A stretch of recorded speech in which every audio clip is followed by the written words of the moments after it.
Daniel Reeve owned Reeve Automotive, a dealership chain spanning multiple states. Despite his company's reputation for quality cars at fair prices, he'd been hearing troubling complaints about pushy salesmen and unfair deals. Numbers looked fine on paper, but Daniel knew better. Today, he went undercover as a regular customer to see the truth. While browsing cars, Daniel overheard an elderly couple at the trade-in desk. Sales manager Rick Larson stood behind the counter with cold impatience, offering them $2,000 for their well-kept sedan. "Please, isn't there anything else you can do?" the elderly woman asked, her voice trembling. "This car belonged to our son. He passed away last year. We kept it as long as we could, but we can't afford the repairs anymore." Rick sighed dramatically. "Listen, I understand this is emotional, but sentimental value doesn't add dollars to an appraisal. The market price is the market price. It's not just a car to us," the woman said, her lower lip quivering. "It's the last piece of him we have left." Rick remained unmoved. "The offer stands at $2,000. That's already generous considering the mileage. Take it or leave it." Daniel felt his blood pressure rise. He stepped forward. "Excuse me, what's going on here? I'm interested in that sedan. What's the trade-in value?" Rick's eyes narrowed. $2,000. Daniel raised an eyebrow. "That's it? For a car in that condition? I'll offer $5,000. The couple gasped. Outside, away from Rick's prying eyes, they shared their story. Their son had been a firefighter, a hero who passed away in the line of duty. Daniel reached for his checkbook. "I'll buy the car, but not for trade-in. I'll restore it, keep it in his memory. It's not just a car, it's a legacy." The woman's eyes welled with tears. "You would do that?" Rick stormed outside just as Daniel handed them the check. "You can't just—" Daniel turned, his voice suddenly steely cold. "I own this dealership. I'm Daniel Reeve, the CEO, the owner. And I just watched you disrespect those customers, lie about their car's value, and act like this place is a scam operation."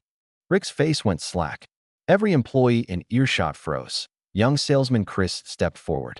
"Rick encourages us to lowball trade-ins, even when we know cars are worth more. He tells us to push higher rates on older customers who don't ask questions. A lot of us hate it, but we're afraid of losing our jobs." Rick turned pale. Daniel exhaled slowly. "You're fired, Rick. Get your things and leave. Now." He turned to the staff. "From now on, things change. Customers come first. Fair deals, honest pricing, and full transparency." That afternoon, Daniel reviewed every customer complaint from the past year. He began personally calling victims of past scams. "This is Daniel Reeve, the owner of Reeve Automotive. I'm calling to personally apologize for how you were treated and make things right." When Rebecca Sanders arrived claiming she'd been overcharged $3,000 on unauthorized fees, Daniel pulled her file.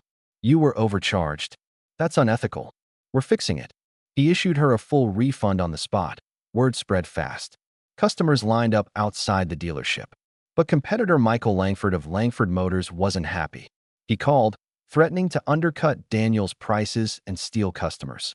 Langford began luring people with impossibly low prices, hiding fees and mandatory add-ons in the fine print. Daniel fought back smartly. He contacted every customer who'd left negative reviews about Langford, offering free deal reviews. "If you were misled by Langford Motors, bring your paperwork. We'll review it for free. No tricks, just honesty."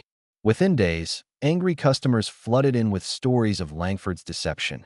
Desperate, Langford went public, claiming Reeve Automotive was running a refund scam to cover past dishonesty and would soon collapse. Daniel held a press conference.